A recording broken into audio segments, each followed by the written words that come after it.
Сәлем достар, түсіңізде балық көрсеңіз не болады? Ең алдымен каналыма жазылуды ұмытпаңыз.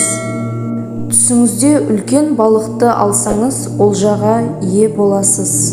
Балықтың майын алғаныңызды көрсеңіз, ақша аласыз, немесе қандай да бір пайда табасыз. Түсінде тұздалған балықты көрген адам ақшаға және гүлденуге ие болады. Құрлықта балық аулау бұл жақсы жаңалықты білдіреді.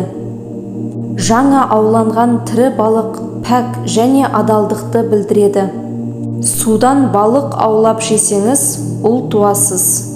Тірі балық жесеңіз, билеуші боласыз. Егер таза судағы балықты көрсеңіз, бұл түс тағдырыңыз оңай болатындығы туралы сыр шертеді. Түсте балық көру қуанышты хабар. Балық аулау тығырықтан шығар жол іздеу. Түсіңізде балық жесеңіз, ойламаған жерде қуанышты хабар естисіз. Тұздалған балық әдетте кездейсоқ пайданы білдіреді. Кімде-кім түсінде қуырылған жаңа піскен балықты сатып алғанын көрсе, оны олжа мен сәттілік күтеді.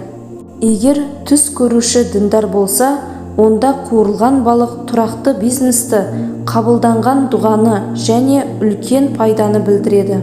Кішкентай балықты ұнтақтап майға қуырып жатқанын көрсе, бұл оның ақшасын елеусіз іске жұмсайтынын білдіреді. Бұл кейіннен оның құнын алып, оған қуаныш әкеледі. Достар, осымен түс шору шығарылымы аяқталды. Видео ұнаса лайк басып, каналыма тіркелуді ұмытпаңыздар. Келесі кездескенше сау болыңыздар.